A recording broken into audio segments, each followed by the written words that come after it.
ఈ 5 పాయింట్లను నేను కొంచెం డీటెయిల్గా కూడా మీకు చెప్తా. దయచేసి జర్నలిస్టులతో కూడా మనవి ఏంటంటే ఇది రాష్ట్ర ప్రయోజనాలు, భవిష్యత్ తరాల ప్రయోజనాలు కనుక మీరు కూడా దీన్ని కొంచెం జాగ్రత్తగా దీన్ని మరి దృష్టికి, ప్రజల దృష్టికి, ఇటు ప్రభుత్వం దృష్టికి కూడా తీసుకుపోవాలని కూడా నా మనవి.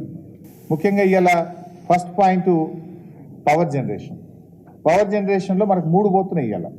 ఒకటి శ్రీశైలం లెఫ్ట్ పవర్ హౌస్, అది 900 మెగావాట్లు. రెండవది Nagarjuna Sagar main power house, అది 815 మెగావాట్లు. మూడవది నాగార్జున సాగర్ ఎడమ కాలువ మీద ఉన్నటువంటి పవర్ హౌస్ 60 మెగావాట్లు.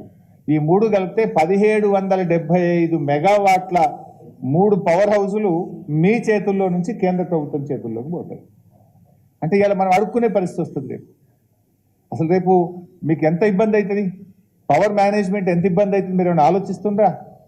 ఇప్పటిదాకా మేము ఎప్పుడంటే అప్పుడు ఒక సెకండ్లో స్టార్ట్ అవుతుంది. హైడల్ పవర్ గొప్పతనం ఏంటంటే with in a second you can start. అదే థర్మల్ పవర్ స్టార్ట్ చేయాలంటే 10 గంటల సమయం పడుతుంది. మీకు ఇన్ని యూనిట్ల కరెంట్ కావాలి, ఇన్ని మెగావాట్లు కావాలంటే అది మీరు స్టార్ట్ చేసిన 10 గంటల తర్వాత థర్మల్ పవర్ మీకు అందుబాటులోకి వస్తుంది. Hydel power fraction of seconds, few minutes. అలాంటి ఒక గొప్ప అవకాశం తెలంగాణ కోల్పోతుంది. రేపు ఏమవుతుంది, మీకు గ్రిడ్ కొలాప్స్ అవుతుంది. ఇలా మనం గ్రిడ్ను మేనేజ్ చేస్తున్నాం అద్భుతంగా. మనము ఎక్కడ కూడా గ్రిడ్ మీద ఓవర్లోడ్ కాగానే ఆ పీక్ అవర్స్లో హైడల్ పవర్ జనరేట్ చేస్తున్నాం. గ్రిడ్ను జాగ్రత్తగా తెలంగాణ ప్రభుత్వం గత 9.5 ఏళ్లుగా మేనేజ్ చేస్తూ వచ్చింది. దానివల్ల ఏమవుతుంది, రేపు భవిష్యత్తులో ఏమవుతుంది, మీరు పీక్ అవర్స్లో కరెంట్ కావాలంటే కేఆర్ఎంబీకి దరఖాస్తు పెట్టాలి, వాళ్ళు అనుమతి ఇవ్వాలి, నువ్వు స్టార్ట్ చేయాలి. వాడు ఎప్పుడు అనుమతి ఇవ్వాలి, నువ్వు ఎప్పుడు స్టార్ట్ చేయాలి. అప్పట్లో గ్రిడ్ కొలాప్స్ అయిపోతుంది. లేదా అధిక ధరకు నువ్వు బయట కరెంటు కొనాల్సి వస్తుంది. అది సాధ్యమయ్యే పనేనా? అంటే దీని మీద మీరు ఎందుకు ఆలోచించలేకపోతున్నారని నేను రాష్ట్ర ప్రభుత్వాన్ని అడుగుతా ఉన్నా. సో ఈ దాదాపు దీని ద్వారా మనకు వచ్చేది ఏంటంటే యావరేజ్ ఇప్పటిదాకా మనం చూస్తే 5,000 మిలియన్ యూనిట్ల కరెంటు మనం ఈ హైడల్ పవర్ స్టేషన్ ద్వారా తీసుకుంటా ఉన్నాం. మనకు జనరల్గా హైడల్ పవర్ ఉత్పత్తి కాస్ట్ 2.5 అవుతుంది. అదే థర్మల్ పవర్ బయట కొంటే అండ్ యావరేజ్ ₹5.50 అవుతుంది. అంటే చాలా చీప్గా వచ్చేటువంటి పవరు హైడల్ పవర్. చీప్గా రావడమే కాదు, అత్యవసర పరిస్థితుల్లో ఓవర్లోడ్ అయినప్పుడు గ్రిడ్ కొలాప్స్ కాకుండా వెంటనే దాన్ని స్టార్ట్ చేసే అవకాశం మన చేతుల్లో నుంచి ఇవాళ బీజేపీ ప్రభుత్వం చేతుల, కేంద్ర ప్రభుత్వ చేతిలో పెట్టి రేపు అడుక్కునేటువంటి పరిస్థితి రాష్ట్రానికి వస్తుంది. ఇంకోటి ఉంది, మనకు ఇంకొక అడ్వాంటేజ్ కూడా ఉంది, టేల్ పాండ్. మనం ఏం చేసినామంటే టేల్ పాండ్ కట్టుకొని సాగర్ దగ్గర రివర్స్ జనరేషన్, నాన్ పీక్ అవర్స్లో కరెంట్ ఎక్కువ ఉంటుంది. కొన్ని సందర్భాల్లో వాడకం తక్కువ ఉండి కరెంట్ ఎక్కువైతే గ్రిడ్ కొలాప్స్ అవుతుంది, కరెంట్ తక్కువైతే గ్రిడ్ కొలాప్స్ అవుతుంది. కరెంట్ ఎక్కువ ఉన్నప్పుడు ఏం చేస్తున్నాము, మనం కట్టుకున్న టేల్ పాండ్ ద్వారా రివర్స్ పంప్ చేస్తున్నాం ప్రాజెక్టులోకి. రివర్స్ పంప్ చేసి మళ్ళీ అవసరం ఉన్నప్పుడు పీక్ అవర్స్లో కరెంటు ఉత్పత్తి చేసుకుంటున్నాం. కరెంటు ఎక్కువ ఉన్నప్పుడు విద్యుత్తును వాడి టేల్ పాండ్ నీళ్లను ప్రాజెక్టులోకి పంపు చేస్తున్నాం. కరెంటు పీక్ అవర్స్లో అవసరం ఉన్నప్పుడు ప్రాజెక్ట్ నుంచి నీటి విడుదల చేసి కరెంటును ఉత్పత్తి చేస్తూ రాష్ట్రం యొక్క ప్రయోజనాలను ఇంతకాలం కాపాడుతూ వచ్చినాం. రేపు నువ్వు టేల్ పాండ్ నడపాలన్నా, పవర్ జనరేషన్ ప్లాంట్ నడపాలన్నా కేఆర్ఎంబీకి, కేంద్ర ప్రభుత్వానికి దరఖాస్తులు పెట్టుకుని వాళ్ళ చుట్టూ తిరగాల్సినటువంటి పరిస్థితి ఏర్పడుతుంది. ఇలా వాస్తవానికి టైల్ పాండ్ నుంచి మన ప్రభుత్వం వచ్చిన తర్వాత ఇప్పటికీ దాదాపు 300 టీఎంసీలు రివర్స్ పంపింగ్ చేసినాం. గత 10 ఏళ్లలో బీఆర్ఎస్ ప్రభుత్వం టైల్ పాండ్ ద్వారా ఇటు 300 టీఎంసీలు మనం రివర్స్ పంపింగ్ చేసుకొని అద్భుతంగా మన విద్యుత్ వ్యవస్థను చక్కగా మనం నడపగలిగాం. సో రేపు ఏమైతుంది, మీరు ఎట్లా నడపగలుగుతారు? పీక్ అవర్స్లో 1 నిమిషంలో కరెంట్ కావాలి, పీక్ లోడ్ పెరుగుతుంది అంటే గ్రిడ్ కొలాప్స్ అవుతుంది, లేకపోతే పవర్ కట్ చేయాలి, లేదా విద్యుత్ ఉత్పత్తి చేయాలి. అంటే రేపు ఏమైతే అప్రకటిత కరెంటు కోతలు వచ్చే ప్రమాదం ఉంటుంది. గ్రిడ్ కొలాప్స్ కావద్దు, గ్రిడ్ ఓవర్లోడ్ అయిందంటే either you have to cut the power or you have to generate the power. Generate చేయాలంటే అది థర్మల్లో ఆ ఫ్లెక్సిబిలిటీ ఉండదు, హైడల్లో మాత్రమే ఆ ఫ్లెక్సిబిలిటీ ఉంటుంది.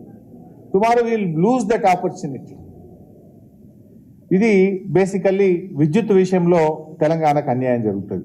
వాస్తవానికి ఇదే బీజేపీ కాంగ్రెస్లు గతంలో కూడా మనకు అన్యాయం చేస్తున్నారు కరెంటు విషయంలో. తీవ్రమైనది ఆ రోజు రాష్ట్రం వచ్చిన తొలినాళ్లలోనే 7 మండలాలను లోయర్ సీలేరు పవర్ ప్రాజెక్టును ఆంధ్రాకి అప్పచెప్పి ఆనాడు తెలంగాణకు అన్యాయం చేసింది ఇదే బీజేపీ కాంగ్రెస్లు.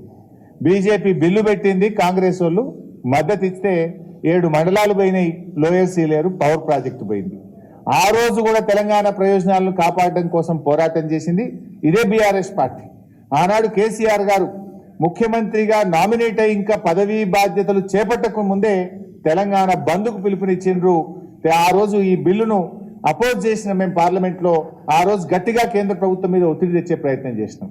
కానీ 2 జాతీయ పార్టీలు కలిసి తెలంగాణకు తీవ్రమైనటువంటి అన్యాయం చేసినారు. ఆనాడు ఈ లోయర్ సీలేరు పవర్ ప్రాజెక్ట్ చాలా పెద్ద ప్రాజెక్ట్, అది 460 మెగావాట్ల పవర్ వస్తుంది. ఈ దేశంలోనే one of the best hydel project.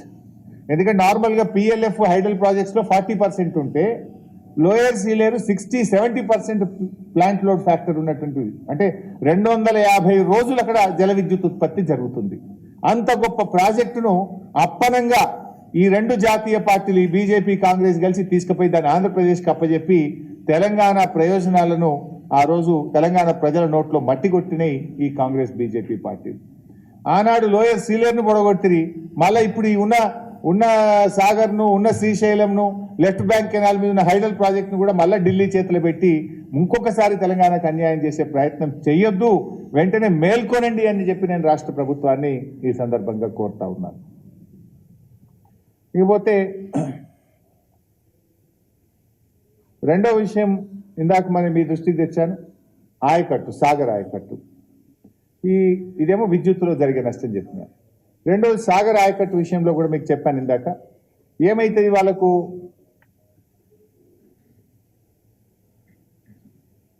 Pothireddypadu ద్వారా వాళ్ళు ఎక్కువ నీళ్ళు అక్కడనే శ్రీశైలం నుంచి తీసుకుపోతారు కదా.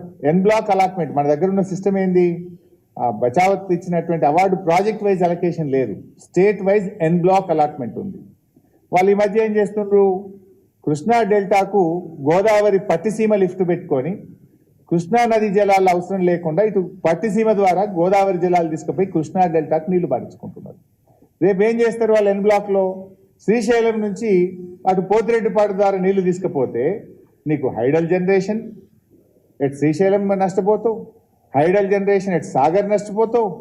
అన్నిటికంటే ముఖ్యంగా సాగర్ ఆయకట్టుకు నీళ్లు ఉండే కదా.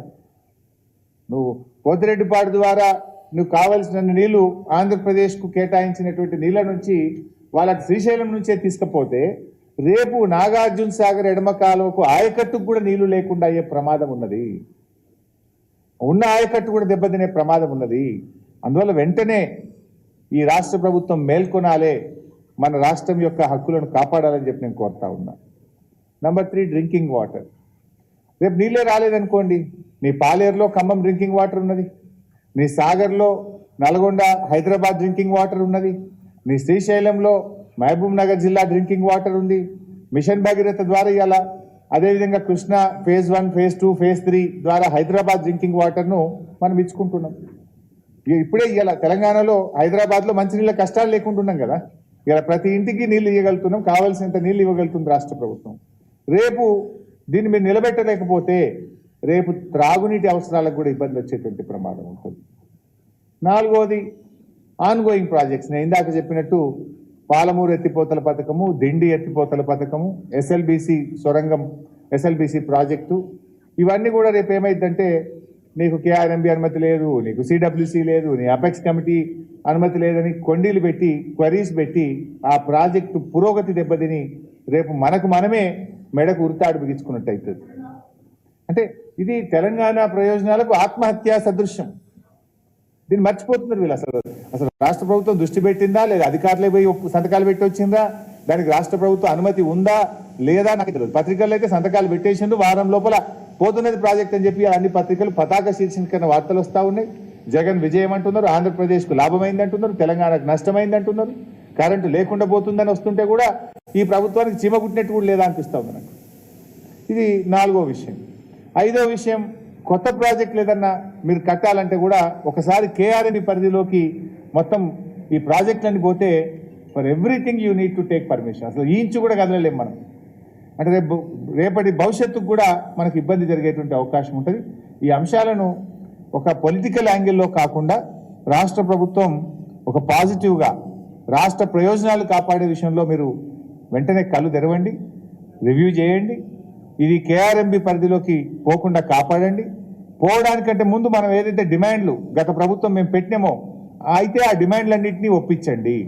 లేదు అపెక్స్ కమిటీ ముందుకు తీసుకుపోయి అపెక్స్ కమిటీలోనైనా మన వాదనలు బలంగా వినిపించి మన రాష్ట్ర ప్రయోజనాలు కాపాడడం కోసం మీరు వెంటనే ప్రయత్నం చేయాలని చెప్పి నేను రాష్ట్ర ప్రభుత్వాన్ని ఈరోజు డిమాండ్ చేస్తా ఉన్నా.